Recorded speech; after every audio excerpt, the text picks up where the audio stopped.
got one question for you. Are you ready?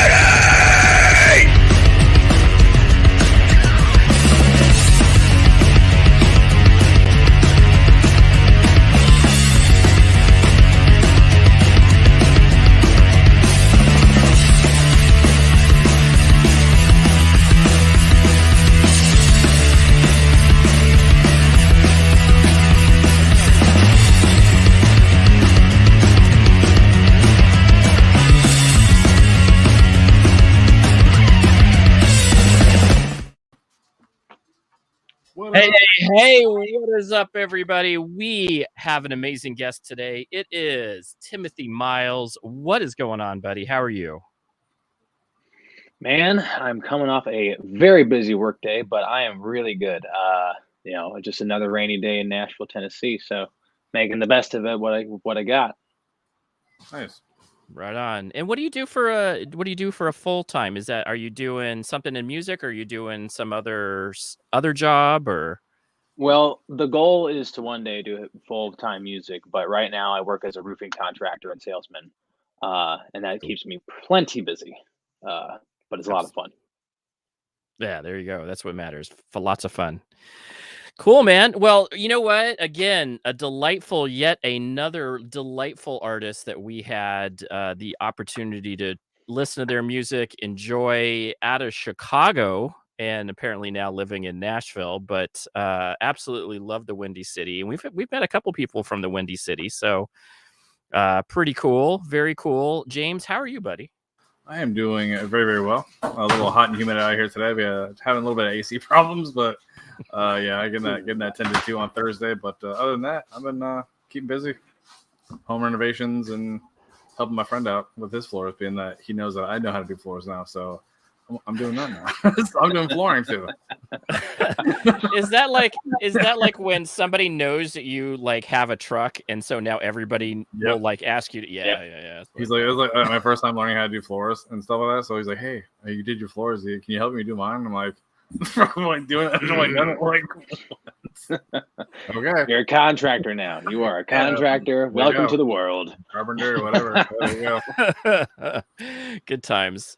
Timothy, how are you, buddy? You're down in Nashville, so you had a busy day, but you're in Nashville. What a cool place. Absolutely cool. Anything special going on down in Nashville these days?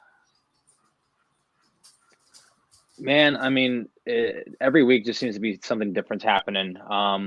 We just got done at the beginning of March. We were working hard to sell out a show, and we sold out this place called the Listening Room, a big singer-songwriter venue. I did it with my friends, Natasha, Dorian, King Margot, and John. We were all fellow singer-songwriters, along with an organization in Nashville called the Nashville Tour Stop that does a lot of booking for artists and songwriters around the area.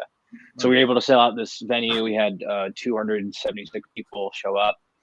And so just kind of still reeling from that, getting, setting the groundwork for this quarter and the next couple quarters coming up.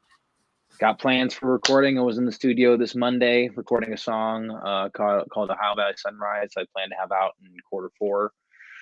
And then I got another show in May, and we're looking to promote that starting next week. I'm getting with the other 2 acts to do some content this coming week.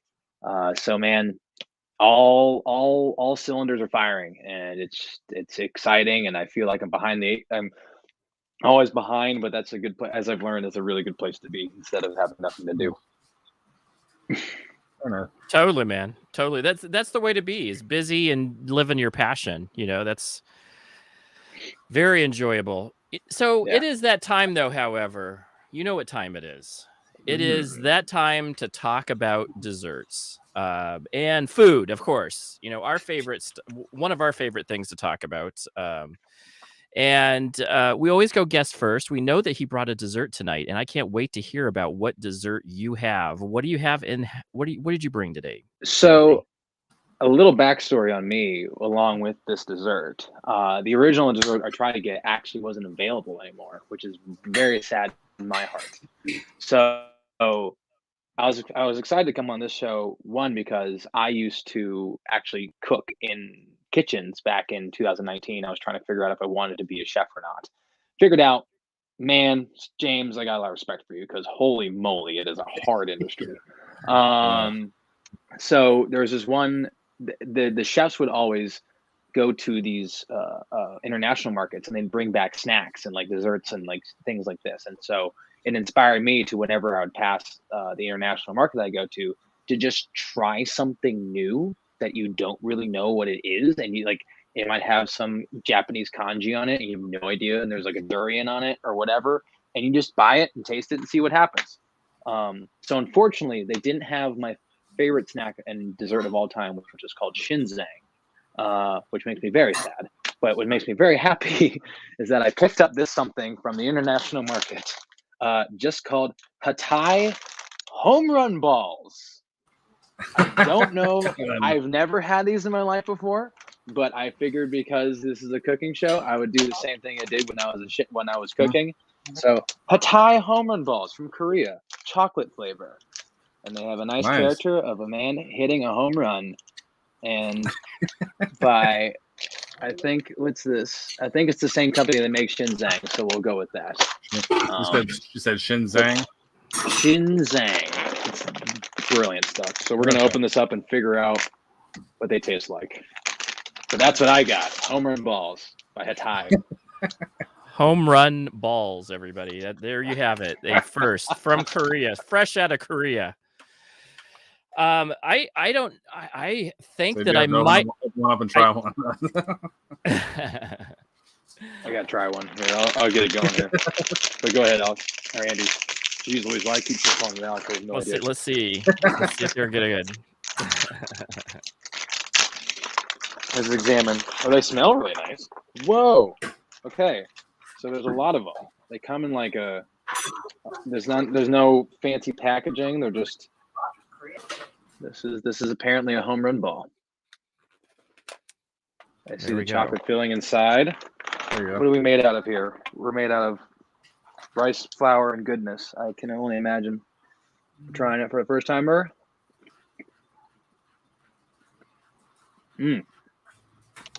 Soft, malleable texture with a even chocolate filling.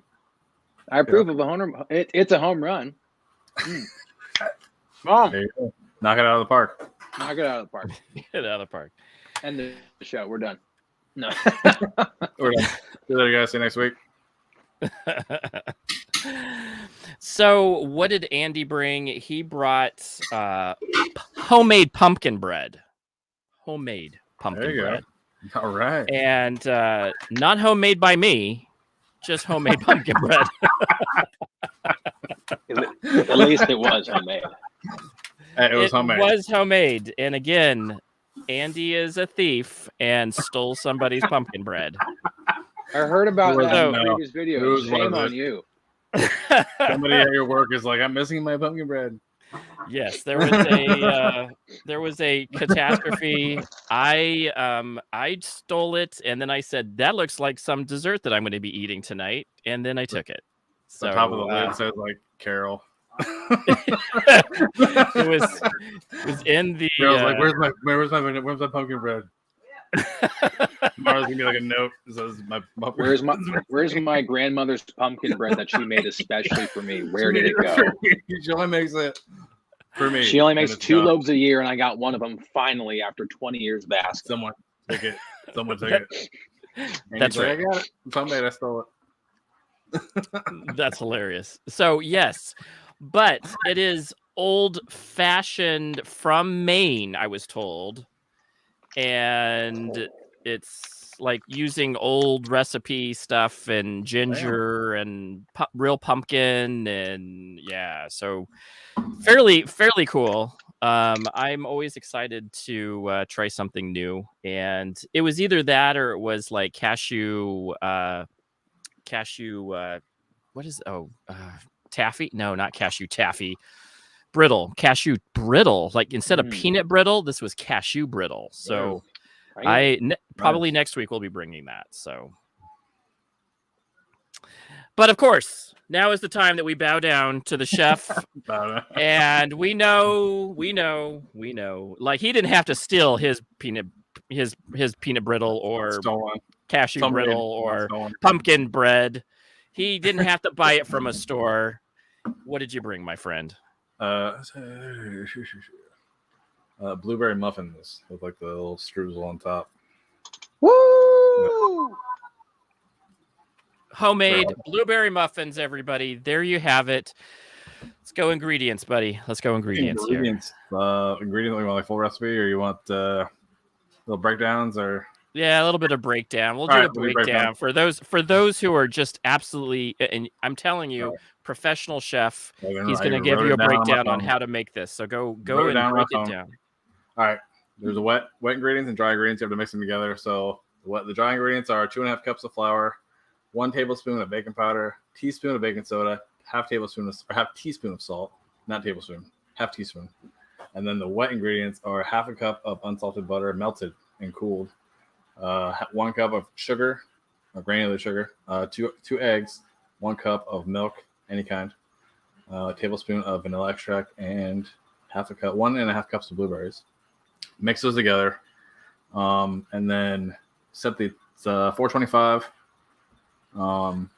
So your topping is literally a 1/4 cup of granulated sugar, 1 tablespoon of all-purpose flour, 1/8 of a teaspoon of cinnamon, and 2 teaspoons of unsalted butter melted. So you kind of crumble that together with your hands, put it on top before you put it in the oven, 425, and put it in there for 5 minutes at first to kind of let it rise, do a little quick rise, and then drop it down to 375 for another 15 minutes. There you go.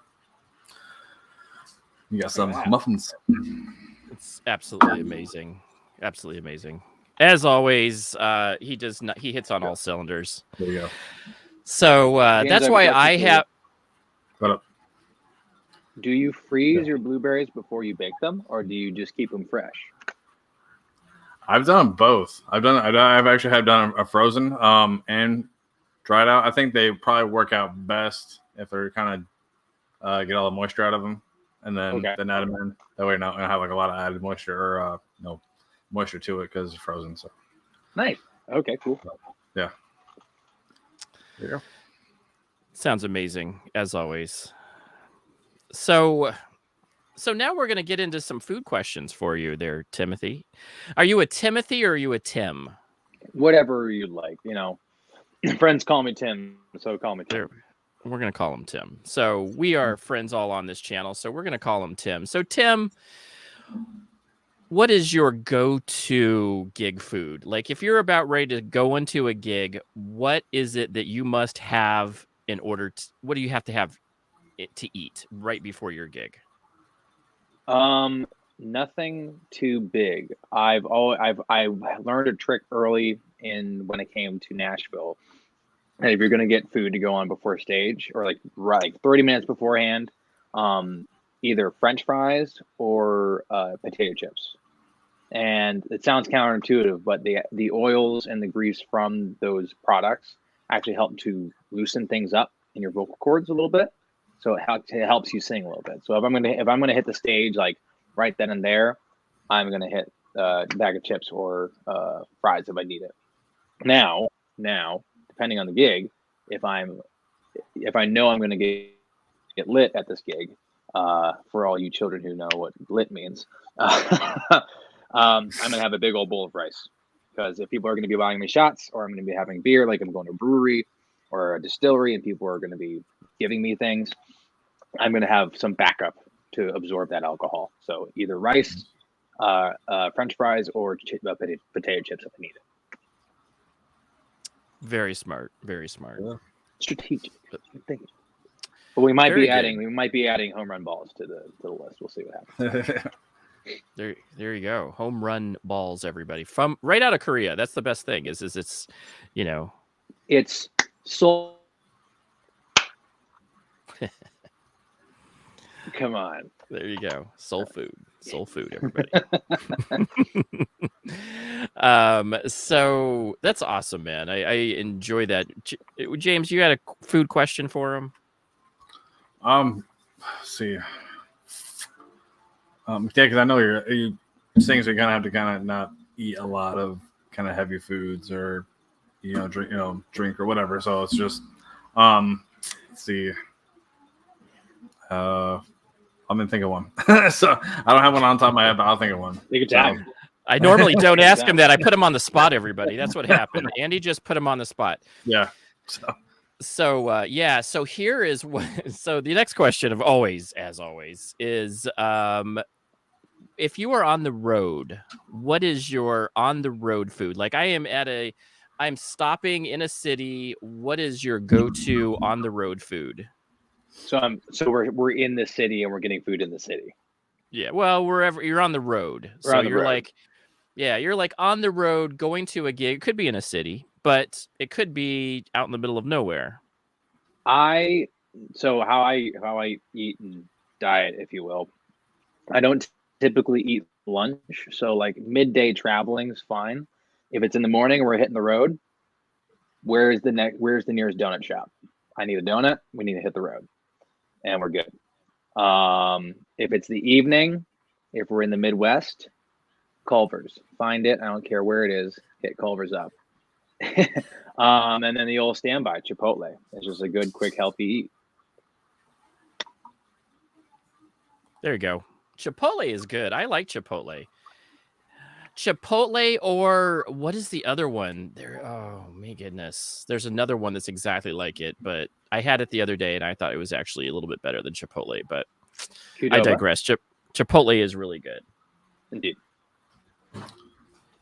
So actually, you said you did mention that you were at one point about to go into culinary, or thinking about going into culinary, stuff like that. So what kind of dishes did you like enjoy, I guess, preparing for yourself, or favorite kind of food, or what can you cook? Either favorite kind of food cook for yourself or to prepare. I like, so when I was going into playing with going into the culinary arts as a career, I had a friend who started me off in private events, and I really liked that setup where it was a kind of big banquet styles. My mind works very compartmentally, so if I can plan things ahead of time, that works very well for me.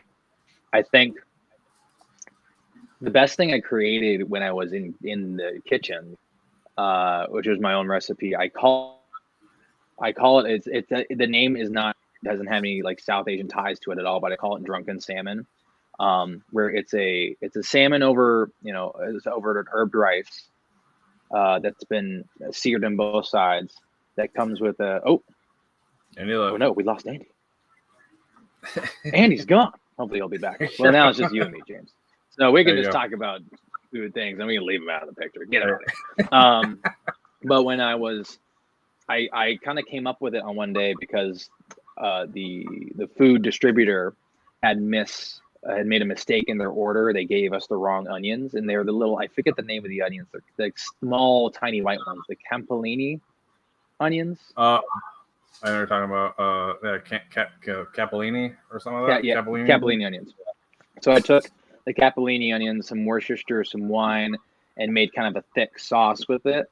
So then I would finish searing the salmon in that sauce, laid over and the salmon with a little crust of a toast of the sourdough we had in there, and it made for an awesome dish. It never got out into service, but I keep the drunken salmon dish in my repertoire. And then my favorite thing to make, beer can chicken. That is the most fun thing to make in the entire planet. I haven't made that in a while, but yeah, it's nice. I have to grill. I just got a grill not long ago because the other grill was kind of beat up and old. So yeah, I got a new one, but that's something I'll have to cook up soon. Nice. But yeah, what grill did you get? It's just one of those small little kind of backyard grills, little round ones. I'm trying to save up for like a smoker. I want to get a smoker. That's kind of like my go-to. What I want to get is a nice smoker because one of my favorite foods besides like I love like Chinese and like Asian kind of fusion kind of dishes, but like barbecue and Southern food and stuff like that are really anything steak wise, obviously, but anything like Southern like ribs and barbecue and are one of my go-tos as well. Yeah. Well, he must have got caught by Carol. Uh-oh.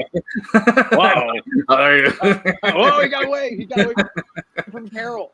He got away. He ran away from Carol. He got his pumpkin bread back. Hey, I'm back. I was trying to bet my internet just like you guys sound like choppy. Oh, really? So yeah. But I think it's because I have like 5 kids that think that they need to play video games all night. So Could be. yeah. So anyway, They do need to play video games all night. they do. They have And to. Dad, I if- have to. yeah, when they Fortnite won't wait. here's how I would like the process to go. It's like you can play video games after you look for jobs for a while. Look. These are like I have adult children, so a lot of adult children, like 5 of them. 2 of them are like females, and they're the ones that are out on their own doing their own thing. The 3 boys, home. The guys are like, nope. They are. They're like, hey, mom will cook for me until some other lady will cook. Maybe I don't know. I'm thinking that they're waiting for mom to. That's the big deal. Mom's helping them. Anyway, so I hope I pretty awesome. So are we done asking food questions? Yeah, did you hear so one of the dishes that he likes to make is drunken salmon. Oh, And beer can chicken is one of his favorites as well. there you go. That stuff is so good. And so drunken salmon is like an oriental, that's a rug, Asian food. I should preface. So the drunken salmon that I make is different. Is different because it was just a name I came up with because it was using the wine for the sauce. It actually doesn't have that do anything with Southeast Asian cuisine. It's just the name that came with it. So just to clarify, it's not so actually what like you're saying is noodle that or something like that. yes, It's drunken salmon. yeah, so what you're saying is that the salmon, if they were to be in that environment, they'd be drunk. Yeah. Exactly. They would be inebriated, as one would say. They'd be like, "Hey, everybody, I'm just chilling. I'm a salmon. Yeah, have a drink with doubt I'm me, a trout. everybody." What are you saying? Whoa! There we go. He's a poet and knew it actually because that's why he's a singer, songwriter. Yeah. There you go. Exactly. What's up, Donnie? What's going on, everybody? So we're gonna go to music. So we're gonna go back in time. What got this going? I have heard amazing vocals. I love your guitar playing. I'm a guitarist, so of course I'm picking up on the guitar. I was like, Epiphone. I love Epiphones. Great guitars. And then I was like, boy, he is playing the hell out of that Epiphone. So absolutely enjoy it. And I was like, hey, where's his playing with a capo and he's also playing with bar chords at the same time. That's even better. So he's like, some people just use the capo as like a cheat. You know, I'm just going to play a bunch of the same chords, but now it's just going to be in a different key, right? Yeah. But you're playing it all over the place, and you're just keeping in that key to help, just kind of facilitate a little bit easier movement in your fingers and stuff. Mm-hmm. But you're still playing the bar chords, so I thought that was still pretty cool. Thanks. And amazing vocals. I was listening to some of your YouTube vocals, and then you have some stuff out on Spotify as well. Really enjoy your home music. But I'm also I just enjoy the stuff that you're doing, like right in front of your front yard with some duets with some fellow singers. Enjoyed that. You also did like a gig with something from 6:50. It was like 6:15 or something. Saving Sorrow. Mm-hmm. Yeah. Beautiful songs. Yeah, 615 show. There's a great community in Nashville called it's called Home. And it's like a co-working space that like you can rent out, but it's geared towards musicians. So there's like a recording studio and there's a live room. And so the Home where you saw the frame is backwards. So I'm trying to point or what James said was Saving Sorrow for the live from the 615 being Nashville's area code. And that's their live room there. So, and Gerard Longo is the guy who puts that on. He's been a fan of mine for years. So it's been to have that space and have those moments was awesome. Yeah. But yeah, I'm glad you like the stuff. Like glad you like the music. So good. I think the last song I listened to was the Too Many Nights, the Sunday Serenade. I think that's what it was. Yeah, I like that one. Yep. Thank you. Yeah, the Sunday Serenade thing kind of didn't really take off, but I like how I just have it there, and like whoever wants to stumble upon it, cool. Kira and I, the lady who was singing with me, we've been friends since college, and that's been one of our like flagship songs. So we try to play that every time we get a chance. Nice. Plans to record it later this year and get it out into the world. So a little leak there for the tasty licks. How long have you been playing like live shows? Like, did you just start playing live shows like not long ago, or? I started performing when I was in junior high school, so seventh grade. Okay. My mom suggested that I do choir, and from there, just spooled into musical theater, to straight plays, learning how to play the guitar, learning how to songwrite, and then moving to Nashville for college, where I developed my musicality and influences. And now it's kind of a culmination of all of it. I get to act on the social media like a little bit. I can put up my personal character traits into the world. I can put on a show that has thematic phrases when I do shows around town, and then the music's when it's being recorded. And it's fun, Very nice. What are some of your like musical influences like that you kind of take with you, or kind of during your writing process or during songwriting? What kind of musical influences kind of do you take from? So top three are: number one is Bill Withers, number two is Paul Simon, and number three is Zach Brown Band. Like, though, that's my trinity right there. Yeah, Paul Simon too. I love Paul Simon. Yeah, I think Paul Simon lyrically is one of the greatest songwriters of all time. Bill Withers is always a rock for me in just the simplicity of songwriting and honest storytelling. And then Zach Brown was just he's considered country, but he's got so many other assets to him and other variations, and also the feeling of like it's not about the artist, it's about the collective, the band, the fan base. And I try to base my outreach based on Zach Brown and his sound as well. I mean, he's the guy who brought me into country music and also tore me right out of it too. So it's but I'll also listen to like Kendrick Lamar and pick up a lot of like the performance aspects of that, and like the syncopation and rhythms. A lot of Anderson .Paak. Love Anderson .Paak. The Silk Sonic stuff is on fire. Like no one's gonna touch that. Like, just do what you guys want. Just rule the world. I don't care. And then taking it back, I had a meeting yesterday with some artists in town. We're gonna do a Neil Young cover night at the end of the year and kind of do an homage to that era of songwriting. So I love it all, but top three: Bill Withers, Paul Simon, Zach Brown. And all three like collectively have a different style of like, so one's more, and one like Withers is like deep and then Simon is kind of like a little more hip, and then obviously the Zach Brown Band's kind of the more fun, but like kind of just like I said country, but like it kind of makes it more country rock. So it's not like you can be anybody that's not like a country fan can be a fan of it. You know what I'm saying? Like I don't listen to country a lot of the times, but like as Zach Brown Band, I could listen to that because really it's not like a country. It's more just rock and like just a fun kind of way to enjoy music. Yeah, they have a great way of I don't know. Ever since I heard them from their Foundation album, I just knew they're a band that was something different, and it's something I wanted to emulate. And these days, it seems to be working. So one day, hopefully, we get to jam on the same stage together. But that's a long while from now. I hope not too long, but There you go. So aside from the Zach Brown Band, who else would you like to kind of like a dream gig that you can that you want to be like, I want to play with that? Aside from the Zach Brown Band, what's like another maybe like top two? That's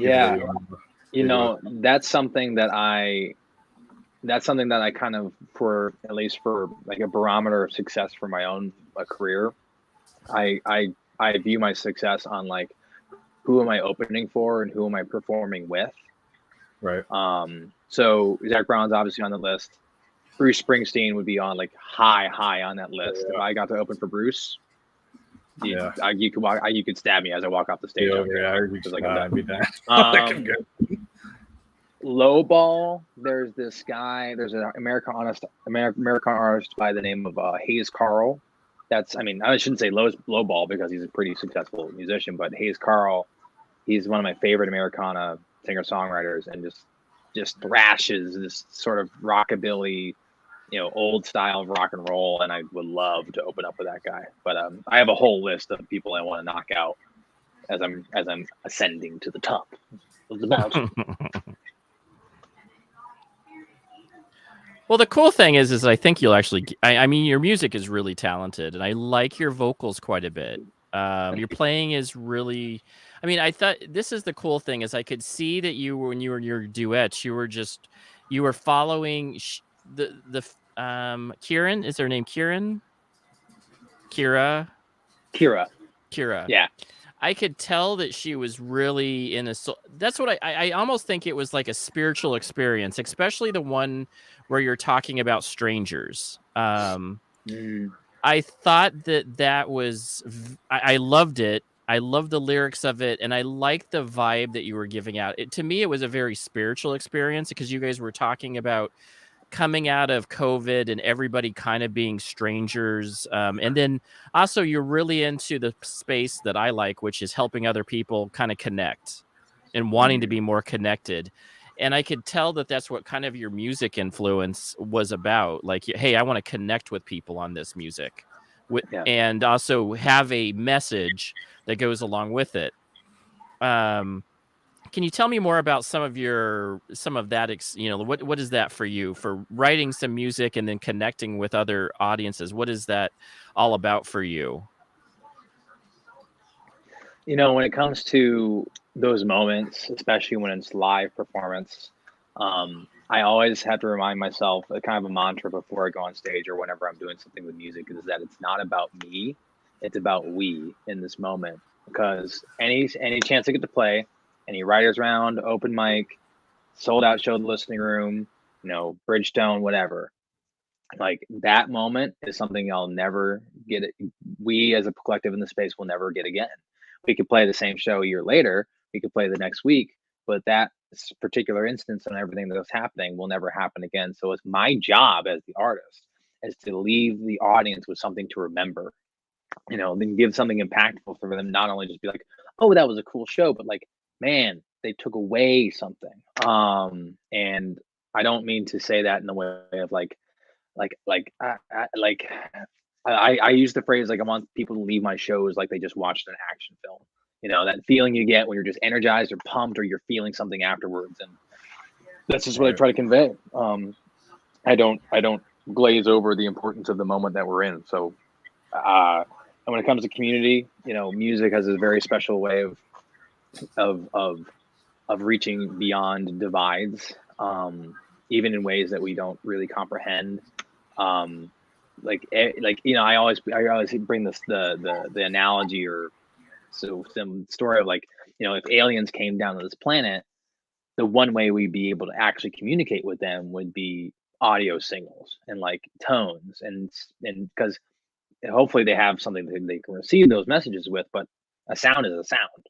So there's that universal connection when it comes to it all. So to be able to communicate on that medium is special.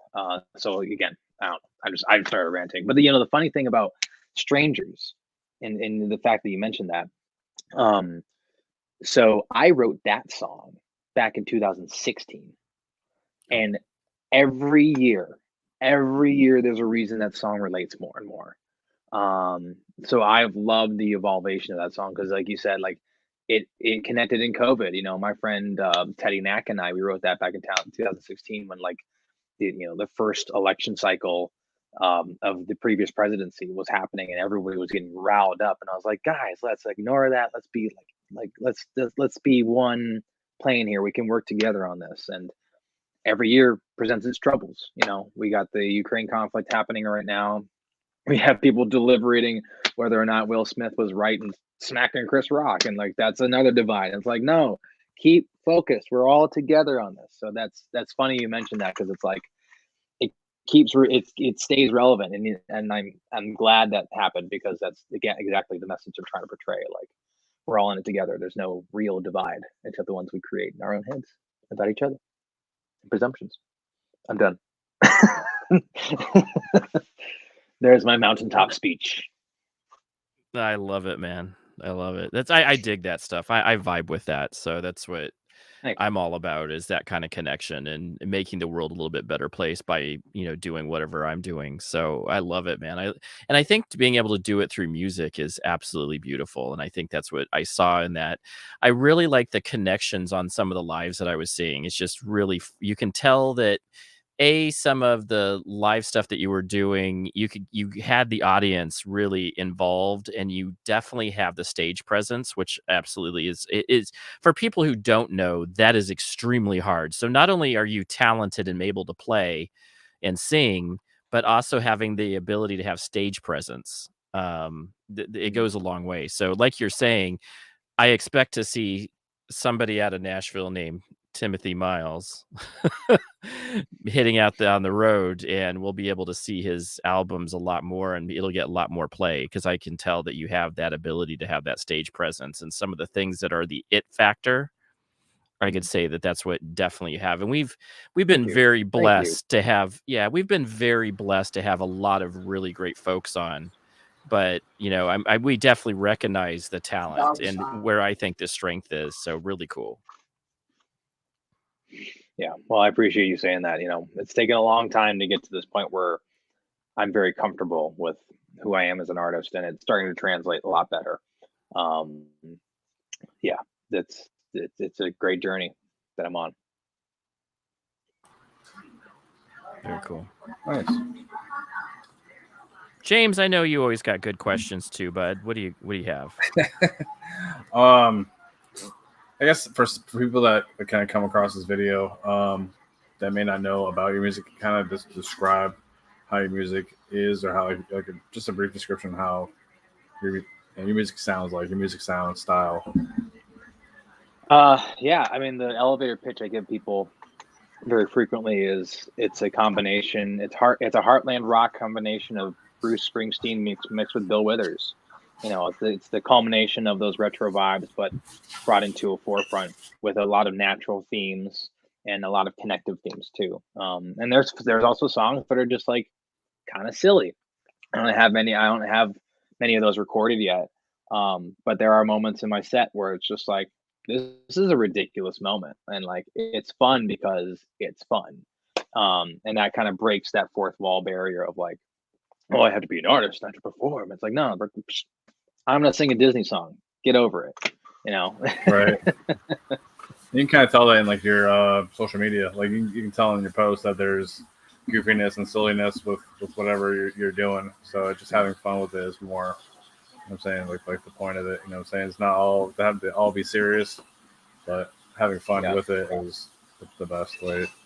Yep, in my eyes, it's the key to success as an artist, and not just like monetarily or numbers wise, but like just like success for yourself in saying like, oh, I am an artist and I get to have fun with the job that I do, no matter what scale. I mean, Silk Sonic is a perfect example of like just having fun with a project as to how successful it can be. It won 4 Grammys, like 4 Grammys last night or back this past week. And it was literally Bruno Mars and Anderson .Paak just wanting to parody the 70s, and here we are. Like, it's an amazing thing. Yeah, just having fun changes the whole dynamic of what we do down here or up here, depending on where you guys are situated. Nice. That's really cool, man. I enjoy. I really have enjoyed getting to know your music, and I was trying to label what would you consider your genre. I kind of consider it kind of folk spiritual with a little bit of rock and R&B. It's a little bit of blues in there. Let me know. I don't. I've been harping on the phrase heartland rock for a little while, just because I guess that's where my identity lies a little bit more, you know, being from the Midwest. But, you know, Americana fits in there, folk fits in there, sometimes pop fits in there, but like, you know, it's the name is coming. I guess it's folk, Americana, rock, soul, heartland. Somewhere in there is where I live. And there's nothing wrong with that. And I think the good thing about nowadays is that you can be in several genres and still, you know, kind of get together with. I think we're more accepting of different genres. You know, I think that's amazing because the country thing also. You're in Nashville, so that folk and country is kind of, and blues, of course, is kind of infiltrated into those areas historically.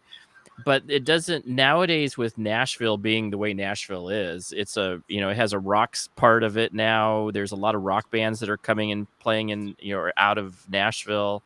So it's not just country. You get to hear all sorts of great music. And I think you can definitely tell that you've been influenced by some great ones. So very cool. Yeah. It's like a It's funny self-interpretive these days. genre. Kind of create your own what you're thinking about genre. You know what I'm saying? Like, it doesn't have to be a set, you know, set kind of music, whatever you want it to be. Yeah, absolutely. You know, it's funny if you walk down Broadway nowadays, you'll hear as many country covers as rock and roll covers. It's like the city has changed. I mean, there's hip hop scenes, there's punk scenes, there's jazz. There's a deep jazz scene. So it's really become a music city for all, and not just country music these days. Absolutely, it's cool to see. There's this really cool night that happens on Wednesdays. My friend Cav runs, called The Invite, and it's a free open R&B funk jam that happens like 10 blocks that way, and some big players come out to hang out and play, but everything is improv. Nobody comes with a song or calls out music.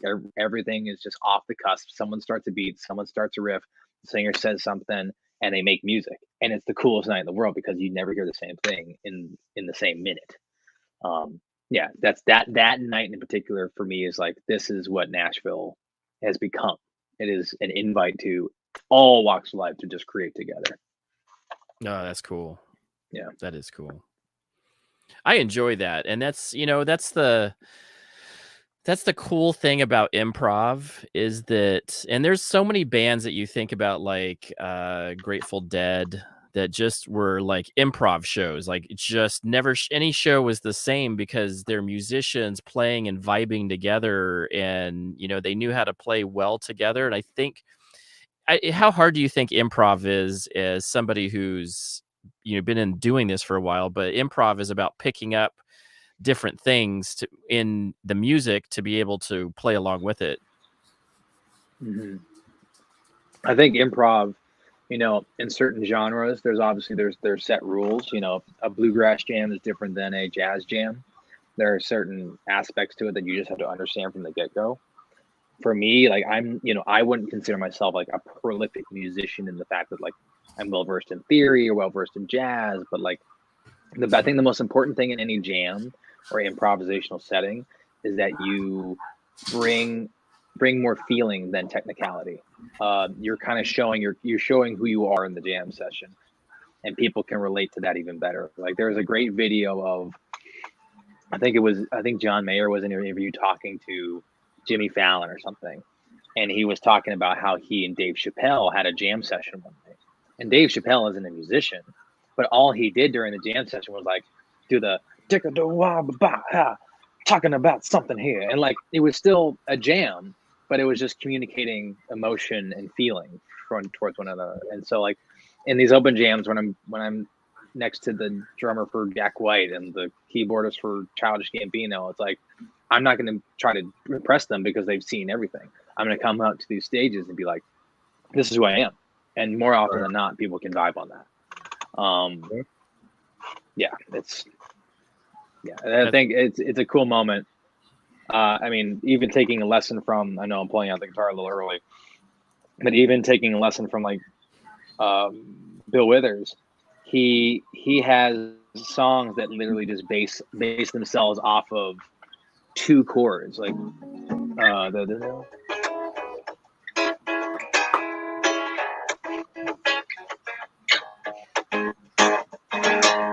there's it's a Lonely Town, Lonely Street. It's literally just 2 chords. You can spend your life on a crowded street.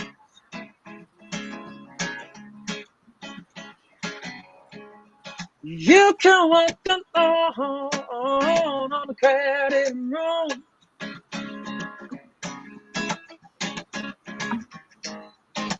But it turns out it's so romantic.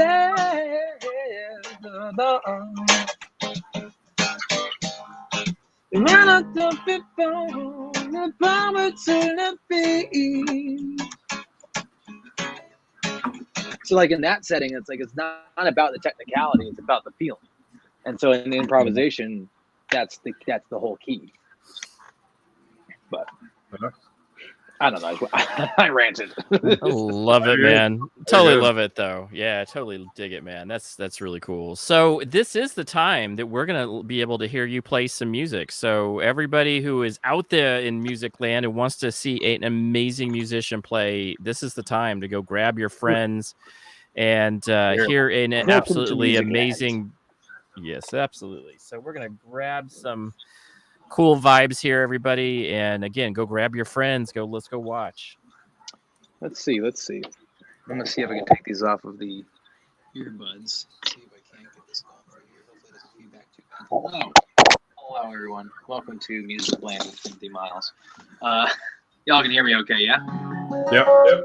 Sweet. There's a song I've been playing a lot lately, and it's a love song. I came up with it with my friend Molly Levette. We were out on my front porch one afternoon or morning, actually. I was talking to some friends who were about to get married, and they were talking about the planning to get married and how it was so complicated, or it could be complicated, and was causing some fuss. But and someone had off the cusp said something to the effect of, with all this planning, it'd be easier just to go elope to Montana. And I heard that title. I was like, I need to write something along those lines. And then one morning, I had like a riff going. And then one morning, my friend Molly came over, and it was one of those moments where the song just kind of came to me. I had this feeling in my chest for a while, and it finally just revealed itself in a moment. And I captured it with Molly. So this is Elope to Montana. I don't know when I'm going to put it out. I hope to record it this summer, and hopefully make it world famous. But heard first here, I suppose. Well, I've been playing it out a lot, but not recorded. So here we go.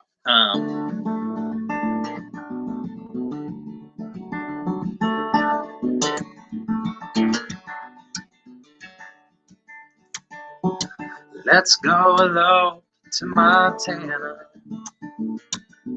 Find ourselves a big old house and porch with a backyard, somewhere we can just lay out, count up all the stars. Let's go elope to Montana. We don't need that grain to get high, Lord knows, but I would be fine, rolling up with you. 'Cause my heart's a big old sky, and it rains and pours all over you. And I want to spend the rest of my life just looking at you.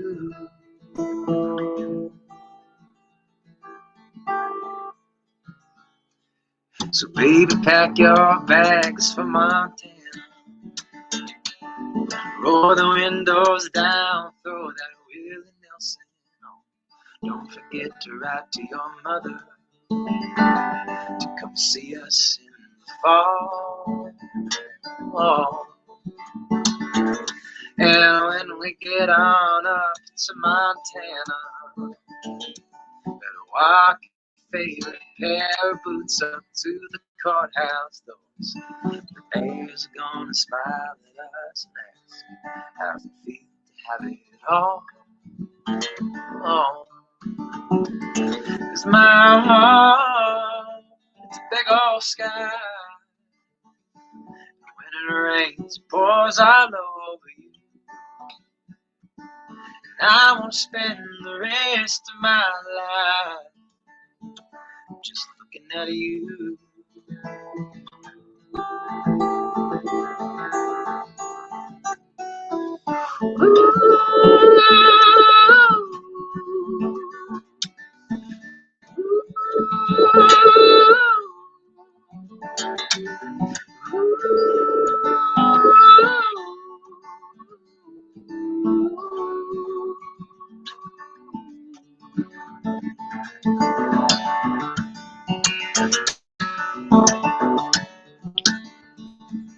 Receptions at the Denny's in Missoula. Honeymoon is a campfire within the side of Hillgard Peak. Baby, this is crazy. That's just you and me. In my heart, it's a big old sky. When it rains, it pours all over you. And I'm gonna spend the rest of my life just looking at you. Baby, at you.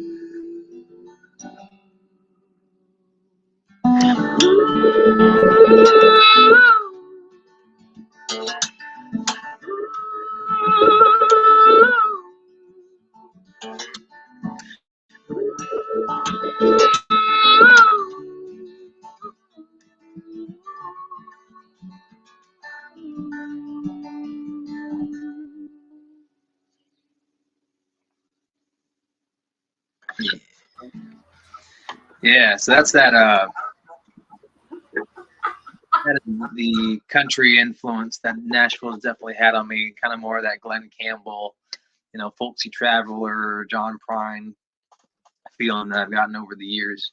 I guess we'll go back to that, and since James and you mentioned Saving Sorrow earlier, I think I'm going to play that one.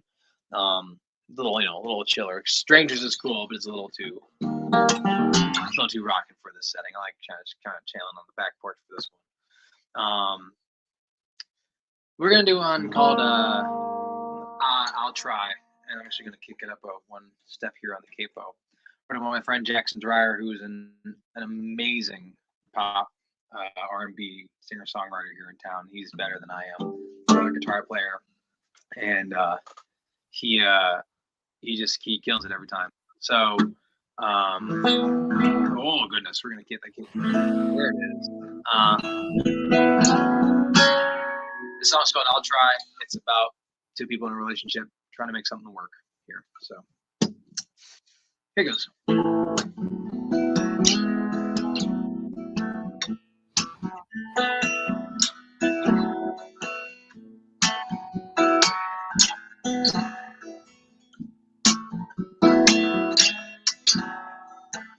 We talk the walk, baby.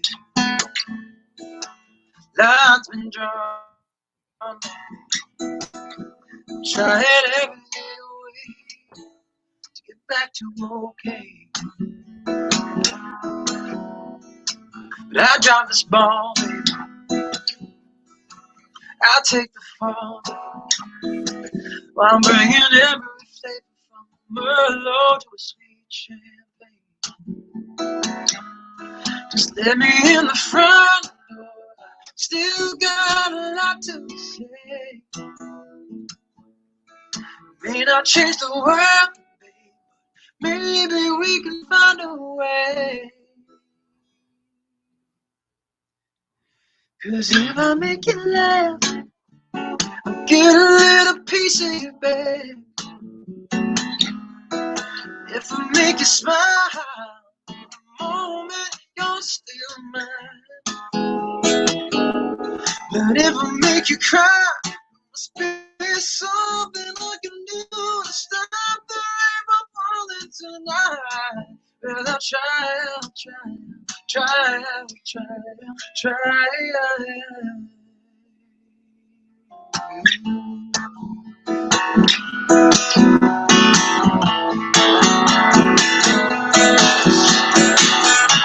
Shoot me down, sugar. Just joking around with you. Well, I can see you wanna laugh. Go on, girl, no, I ain't that bad. Just take the ball, darling.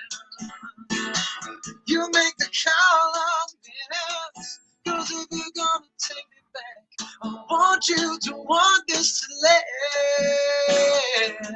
Don't push me out the back door. Still got a lot to say. May not have a chance. Maybe we can find a way. 'Cause if I make you laugh, I'll get a little piece of your bed. And if I make you smile, oh, baby, you're still mine. And if I make you cry, there must be something I can do to stop the rain from falling tonight. But I'll try.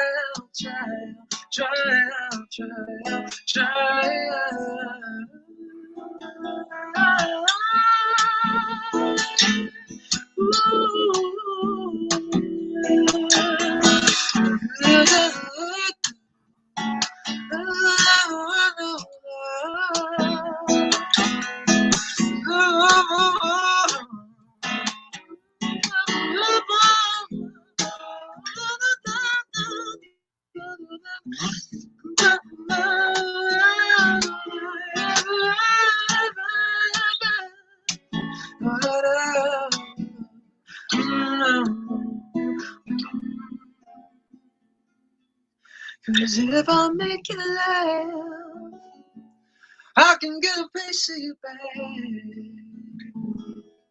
But if I make you smile, the moment you're still mine. You're still mine. Cause if I make you cry, there must be something I can do to stop the rain from falling tonight. But I'll try. Well, I'll try. Yeah, I'll try.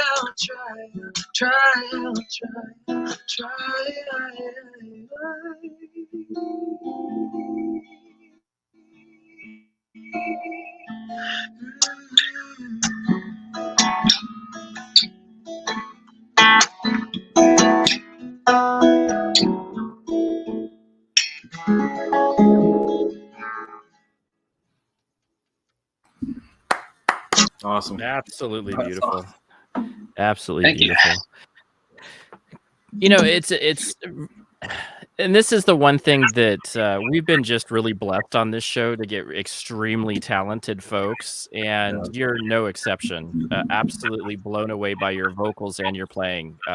Beautiful. Thank you. Always excited when we get somebody to, obviously a talented artist, but as well as a live performance is always like awesome to have, a blessing to have.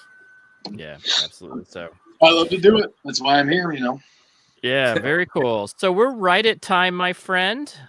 We totally appreciate your time. I mean, just absolutely blown away. And thanks again to James for pitching in. My internet was lacking a little bit today. So, but we totally appreciate you coming in, man. What an amazing, talented individual. I cannot wait to see more of your stuff out there. I really enjoy your duets. I'm going to be honest with you. That was some of my favorite stuff, was some of the duets that I saw you doing with some other people, and being able to do that. I mean, you're definitely doing it improv, but being able to do it, and then it's just so natural with whoever you're singing. That Kira has a great set of pipes as well. I mean, definitely, I could tell that. Yeah, soulful, very soulful voice. But you guys blended really well, so I'm hoping to see more stuff with you two as well. I really thought that it was a good combination duet. Oh yeah, Well, that song So, yeah, Shemaine and we are planning. And Kira, you should reach out to her to get on the show because she is, in my opinion, one of the best vocalists in Nashville. And I've been here for about 10 years, and I've heard a lot of singers. Wow. It's so I'm fortunate to be very good friends with Kira and be able to collaborate with her. Because whenever we hit the stage and hit the pipes together, holy moly, it's a cool moment. So, Yep. Yeah, we'll definitely have to hit her up. Yeah, for sure. And the good thing about this is that our source. So hook us up. Always good to have good talent on. But I'm really impressed by you too. You have great vocals, just absolutely great range. And what I really like about it is that you are able to do it so naturally. I can tell that you're really into the passion part of it, but it's not strained and it's not forced. So I absolutely love it. So great Yeah, stuff. my mom actually passed by and caught a glimpse of it as well. So she goes, "Wow, he sounds really good." Yeah. Mom's approval, yes. Yeah, mom's approval. That's my demographic, anyways. Thumbs up. Mom's dig me. Mom's approved. That's actually a good t-shirt. Hold on. What's that? Picture this: white t-shirt, Timothy Myles. Your mom's gonna love me. There you go. Mom approved. Mom approved. Yes, there you go. See, that's when we get the booty shorts for the merch, and it's on the left foot. Back, that's mom approved.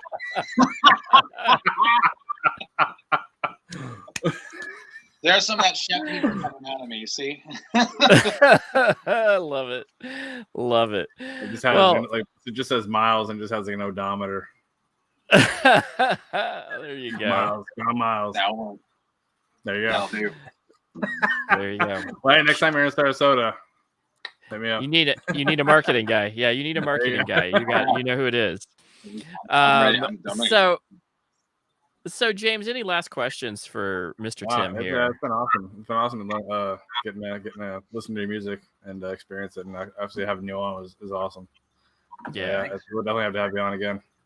Thank you for having me. And I guess my only question to you guys is, do you want a home run ball?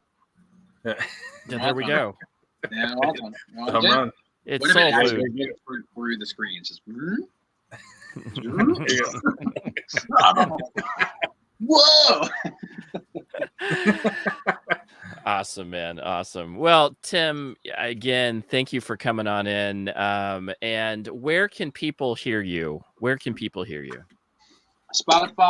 and Instagram are my main conduits of who I am as a person. So if you want to know who I am as a person, as a musician, Spotify or any streaming platform, and then Instagram, follow me there. I send out show invites all the time. I am lacking in the announcements for music, but I'm working on it. The latest song that got released was a song called "Your Letter" on Spotify and all streaming platforms. I wrote with Charlie Holden and Becca Tremmel. A rockin' tune. I'm really proud of it. And then, I guess if you're in Nashville and you're seeing this, May 22nd, headlining The Basement with Becca Tremmel and my friend Ryan Bowie. And then on from there, who knows? We got a couple shows planned up for the fall, and I'm working my butt off on my day job. If you want to follow that, I have an Instagram for that called Rooftop Timmy, and I've been having a lot of fun with that lately. But doing the day job so the passion can live on strong. So Timothy Myles, Rooftop Timmy, wherever you want to find me, I'm out there. Right on. And what I'm going to say is, everybody go find the man. He's very talented. Line him up. Great music. Go follow this guy. He's very talented, and you'll enjoy his music and apparently his roofing. Yeah, we're on. Yeah, we're not roofing. Not there yet. Just flooring. Yeah, flooring. I'm on the ground right now, but on the roof. At least you got one level covered. I'll be there. Yeah, yeah, true. So he's playing in the basement. I'm in the closet, and he's on the flooring. What's up, Ron? Hey, what's going on, buddy? It's good to see everybody. And you know what? I'm going to say again, thank you to all of our guests. Leave a comment. Tell us something amazing about this musician that you enjoyed. And you know, and then we're gonna have to hook up with Kira to see if we can get Kira. And I'm going to even say that maybe there's a show down the road that we can get both of them together and duet. That would be. We're gonna try. We're gonna push him at some point. We're gonna be like, hey, I look for us to try to get that going. I wouldn't be surprised if that happens because I play with Kira all the time and we play each other's songs. So if that happens, I wouldn't be surprised if it came on back. Yeah, we're going to absolutely great talented folks. Hold on, so we have one more message. Oh, what do you got? Yes! Oh my God! I am sending you guys a sticker just for that. I just got to send you a sticker just for that. Send you a sticker. Right on, right on, guys. I'm not even kidding. I have a notepad in front of me. Send James's mom a sticker.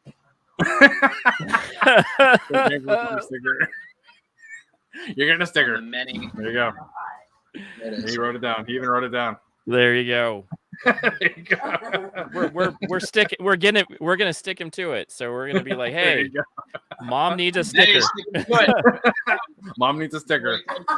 So we're holding it to it. Mom needs a sticker. Oh, he's coming. He's coming. Yeah, I think he's got stickers. Look at that. Oh, QR codes. There you go. We're not strangers. There you go. There we go, guys. Awesome. Fresh from Ian, the sticker god out of New Jersey. You gotta love it. Great, man. Great. Thank you guys for coming on in. And again, every guest and every person is part of our family. So we'll be always promoting Timothy Myles and anything that he's creating. And, you know, we consider anybody who's on this. We have a Spotify, we have our guest playlist that I need to update, of course, but you'll definitely be on that, as well as anytime we see a posting on IG, you're on it. So anytime we see something. So yeah, always trying to promote the people that are promoting us. So we appreciate it.